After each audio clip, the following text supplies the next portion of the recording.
about a practical response. We're talking about things that you can actually do for the problem of evil and suffering, whereas a theoretical response is just thinking about it. So today's lesson, what we're going to do is we're going to answer a part D question. Last lesson, I think my back appointment last week, didn't it? Last time I taught you. It feels like forever since I've taught you. But we're going to be answering a part D today. Theoretical is thinking, yeah, good, Mary. Now, the purpose of us doing these part D questions is just to help me with when it comes to predictions. Now, I don't know if you know or not, but you're doing mock exams on the week beginning March 22nd, day after my birthday. And I want you to be able to get the best mark you possibly can. And the Part D questions seem to be the questions that when we were doing end of unit assessments, they were the ones that seemed to help to hold us back the most. So all we're going to do until then is we're just going to practice and practice and practice our Part D, so that we can get the best mark possible. Now, obviously, we should hire ourselves, and we should be back in school by then, technically. And whether we will be or not, I don't know. So if we're not back in school, we'll be doing them online. So either way, whether we're in school or not, we are giving you mock exams. So you should be preparing for those. For us, the first paper we'll do is a Christianity paper. So that's Christian beliefs, Christian beliefs, living the Christian life, crime and punishment, peace and conflict. And then we'll do the Islam paper after that. But that's why we're practicing these Part Ds. So it's not me just being mean and giving you stuff to do for the sake of it. It's because I really want us to get the best grades we possibly can in our mock exams. So I'm going to go through the information with you first. And then, hold on, let me, if I share the question with you, bear with me. And so then you know what we're working towards all lesson. Is it?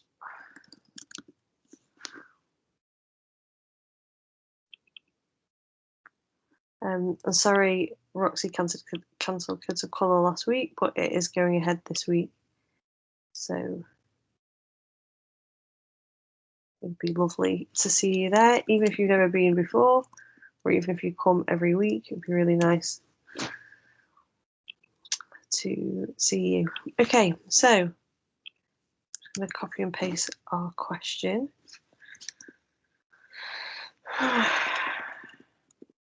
God, I'm ready to be back in school now. I miss you guys a lot.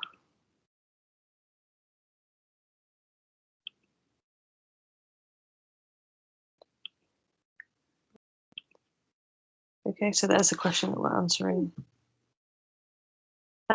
So let's go through the information. So just as a recap then, what is the problem of evil and suffering? So our question saying the problem of evil and suffering proves that God does not exist.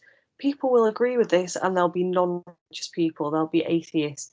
Christians will not agree with this. Christians believe in God. Now, the problem of evil and suffering may lead some religious people. Yeah, that's cool, Yasmin. For Christians, the problem of evil and suffering might make them have doubts sometimes. It's possible for a Christian to go, God, how can God be real and allow this awful thing to happen? But if they are a Christian, they believe in God. So non-religious people who would agree with the statement, this is what they would talk about. They'd say, if he is omniscient, which means that he's all-knowing, he's all-seeing, then he knows that suffering is taking place. If he's benevolent, which means that he's good and loving, he wants to get rid of suffering. And if he's omnipotent, then he has the power, and so he can get rid of suffering. This is easy peasy for us. We've done it a lot of times. So therefore, both God and evil and suffering cannot exist. We know evil and suffering exist, therefore God cannot.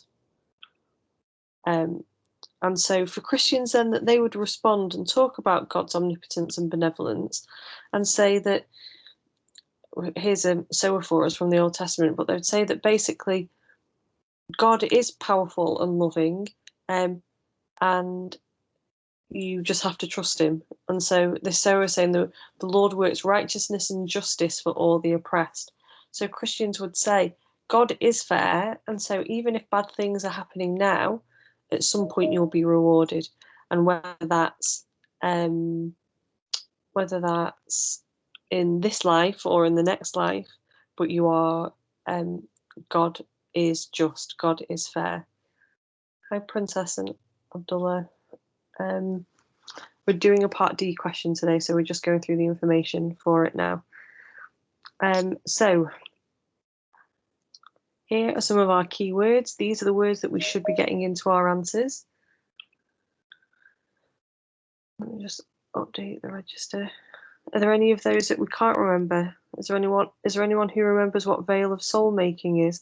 I know the definition's on the board. Do you remember us learning about it?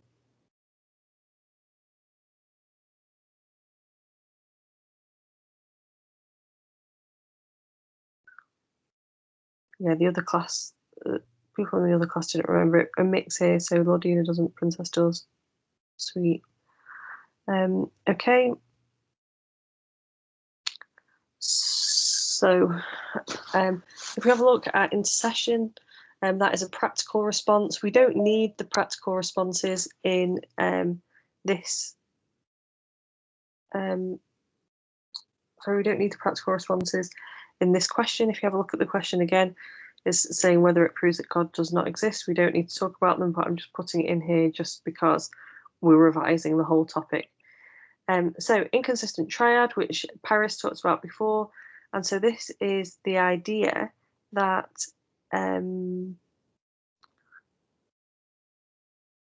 if 2 points are true, then the third point can't be true. So we know that evil exists, so that point has to be true. So if we also say that God is omnipotent, he's all powerful, then it means it can't be true that he's benevolent, because if he's got the power to get rid of suffering and evil, then he would do if he was good. So the fact that he's got the power to get rid of it and isn't doing shows that he isn't benevolent. Or we can do it the other way around and say evil exists, that's true, and God is benevolent, then it means he can't be omnipotent, because if he had if he was all good, then he would get rid of suffering, and so the fact he doesn't means that he can't have the power to do it. We just see 2 examples there. This PowerPoint, by the way, is saved in live lessons, so you can refer back to it when you're doing your question. If we have a question on the problem of evil and suffering, Job is a great example for us to talk about. Now, his story is linked to the idea of life being a test. So for religious people, for Christians, and for Muslims as well, what do Muslims call Job?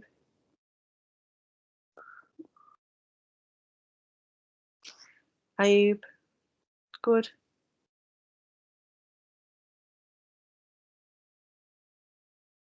Yeah, so Ayub,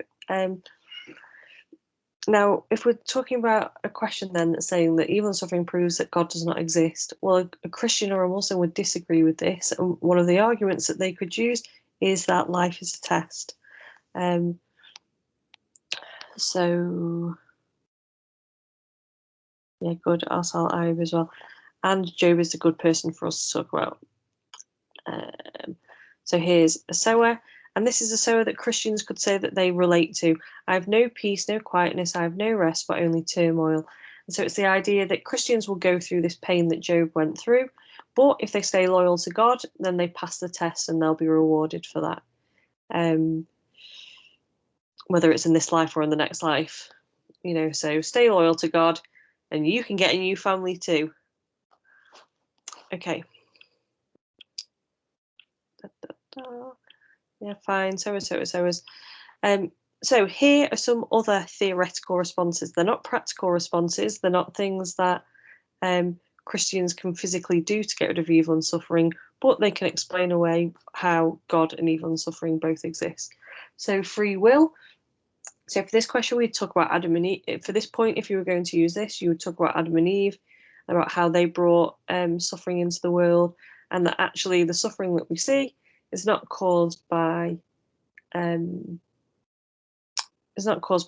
it's caused by humans.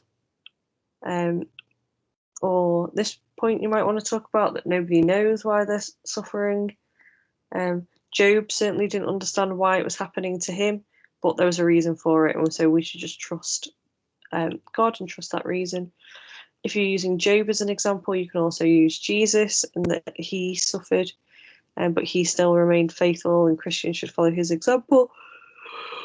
Excuse me. Or we could have this idea that this life is a preparation for paradise. So if we didn't have evil and suffering in this world, then it would already be perfect. So what's the point in heaven? So again, going back to the first point on free will, yes, we can talk about Adam and Eve, about how they disobeyed God, and so evil and suffering is a punishment, and humans still have that today. We still have original sin, which causes evil and suffering. The veil of soul making, this is another view that we could have, and it's the idea that we have to have bad things in the world so we can have the opportunity for people to do good.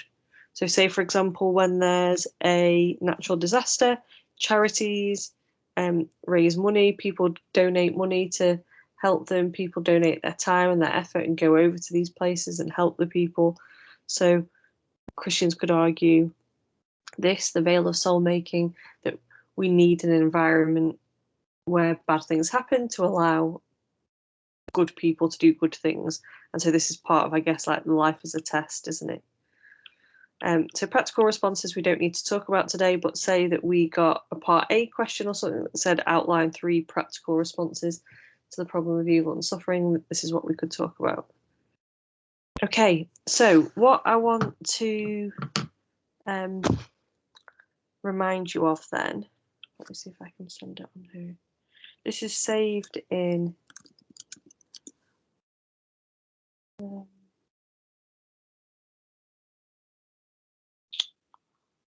is it not?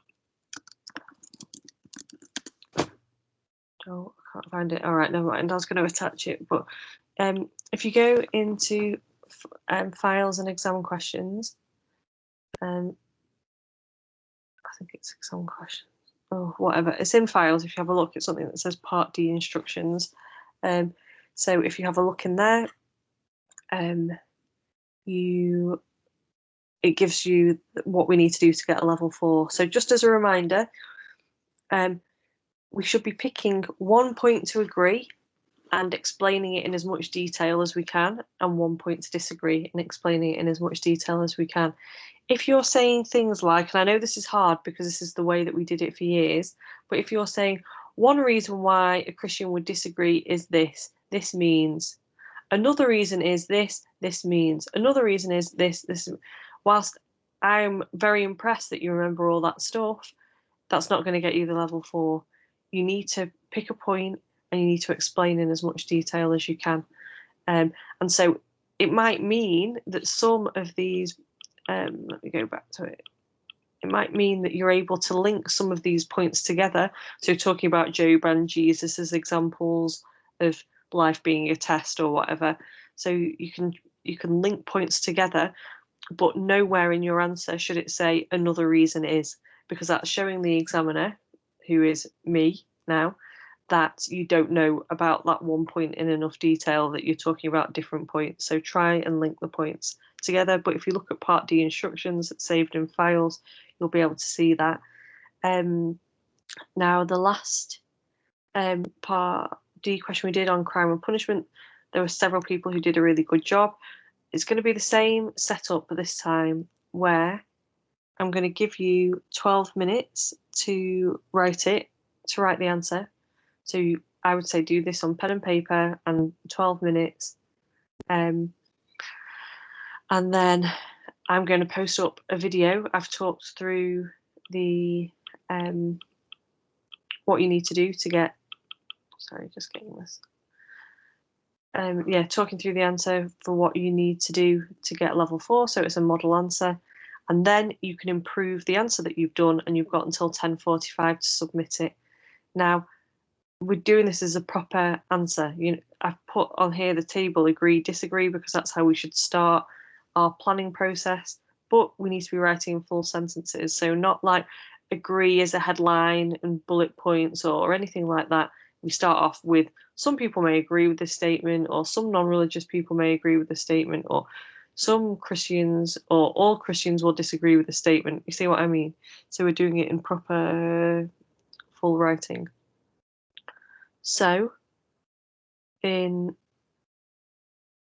let's see, so 37 past, might be a bit later by the time I finish speaking. I'll put up the link to the part D question where I've answered this, and then you will then have the opportunity to redo it and then submit it. Does that make sense?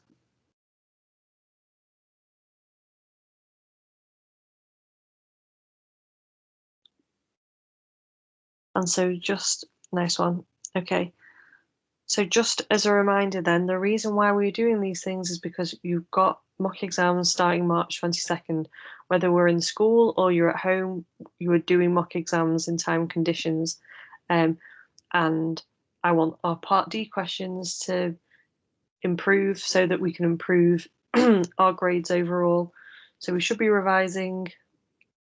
But honestly, I really miss you lot.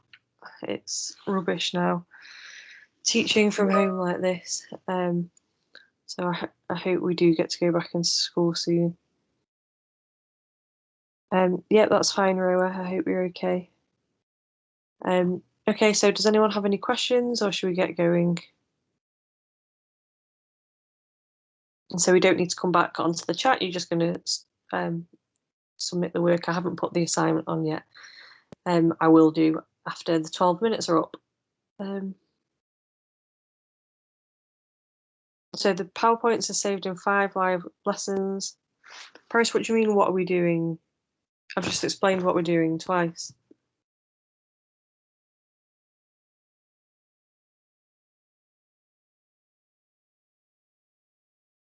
So you've got, I mean, again, please, maybe like clean your ears out or don't fall asleep.